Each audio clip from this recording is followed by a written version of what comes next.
I didn't plan on making this particular video today, so we're going to go ahead and push our feedback video till tomorrow. You guys can see that on the channel Thursday, because Ben Irving today dropped another one of his beautiful bombs and gave us the very first gameplay calendar or roadmap for Anthem. And everything kicks off in March, just 1 month after the game's release, with Act 1, Echoes of Reality.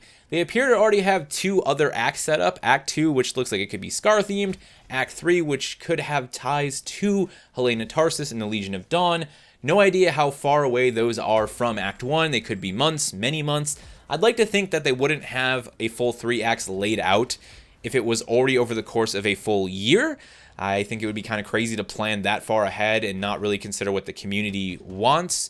But some of those details could be nailed down, so I'm not going to speculate too much further on how long we'll have to wait for Act 2 or Act 3, but just know we're getting a big old update within the first month of the game, and we now have details for that update, which includes 3 separate updates: the Evolving World, Stronger Together, and the Cataclysm. They then include new events, quality of life changes, which I expect to see in every single act, new rewards, expanded progression system.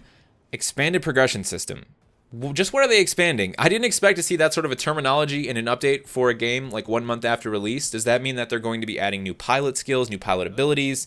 Does that mean that they're going to be adding progression systems to things that didn't have progression systems before? I have no idea, but I'm very happy to see that there, and I'm more excited to see what it actually means for the game. Moving on, we've got a 4th and new stronghold coming in March. That's very exciting to know that they are serious about adding new strongholds, and we'll be seeing another one not that long after release. Guilds and leaderboards. So guilds we knew guilds were coming, but that's the first time I've seen them say leaderboards. And that excites me, because if this means a competitive PvE environment via leaderboards for things like strongholds and legendary contracts, that is going to be awesome. And that's exactly what I was talking about when people said, Tony, what are your thoughts on PvP? And I said, screw that noise. Give us a competitive PvE experience. Give us a scoring system. Give us a timing system. Give us leaderboards for strongholds, and give our guilds and the members of our guilds a reason to run a stronghold every single week, to run a legendary contract, and to try to really pursue the best possible run. It won't be for everyone, but having it there is a great feature. And if my team can hop in on Saturday and sit down and try to see if we can set the best score, the best run for the Tyrant Mine Stronghold, that's going to be a great way to really push our abilities, to push our understanding of our combos, our buffs, and our debuffs, to put in that best possible score. I hope that's what that means. I'm very excited to find out more about that.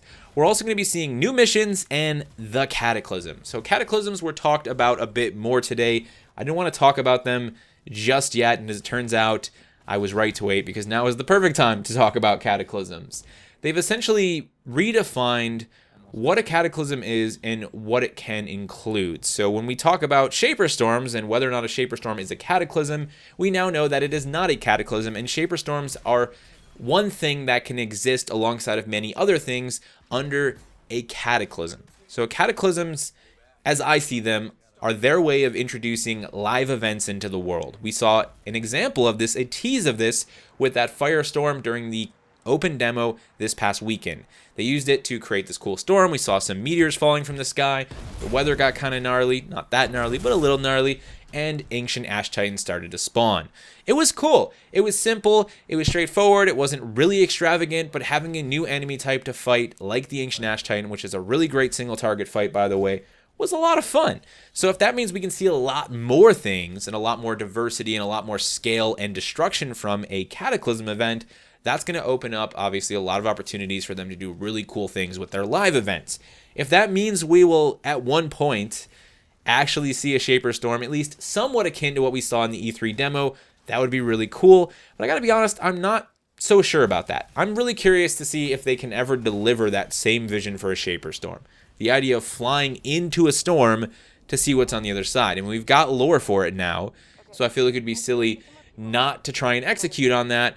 But when you look at an E3 demo, and this has been the case for forever, they are more so benchmarks and marketing tools. It's the ability for the team to say, this is our vision, we'd like to do this.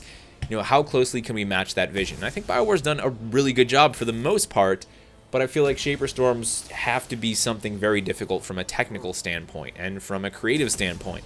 So whether or not they'll exist in the same form that we saw them, Who knows? I would love to see that, and I think if they pulled that off, the entire community is going to lose their minds, collectively lose their minds. Skulls will be popped, brains will be exploded, and it'll be a really cool day. But if they can't pull it off and we get something similar to that, I'll still be happy, and I still like the idea of Cataclysms as a way for them to shape and introduce new content into the world with a bit of a lore theme behind it. If we get to get caught up in a Heart of the Rage style Cataclysm that isn't the Heart of Rage but something new a couple months after launch, that'll be cool. And if we get to see more of those firestorms, like the very one that allowed Zoe to get trapped and stuck in Fort Tarsus rather than ever making her way to Anthem, those things will also, again, be pretty cool. That all said, this is exactly what BioWare needed to release. Now was not the time to go silent and wait for launch, and I'm glad they're not doing any of that because they've now dropped this roadmap and they're going to be hosting another live stream coming up this week. These are all very exciting and glad to hear things. Well done, BioWare, for staying in touch with the community, listening to feedback, and doing your best to present your game in the best possible way you can. For all of the issues they've had, I feel like they've kept strong heads about it and just continued to show off their game. And that's important. Not like, just making things up and, creating lies and trying to push the marketing around things, but just being very straightforward and saying, listen, this is our game. We're just going to keep showing it to you. If you like it, great. If you don't, then okay, but this is it. This is it. We can criticize it more after launch and, talk more about the issues, and I plan to do plenty of that, don't get me wrong, but this is exactly what BioWare needed to do on their end to continue to build that relationship with the consumer and with the player.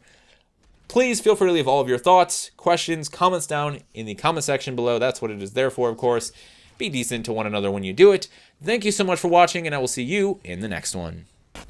You have been brought here for a purpose, the most important task of your life.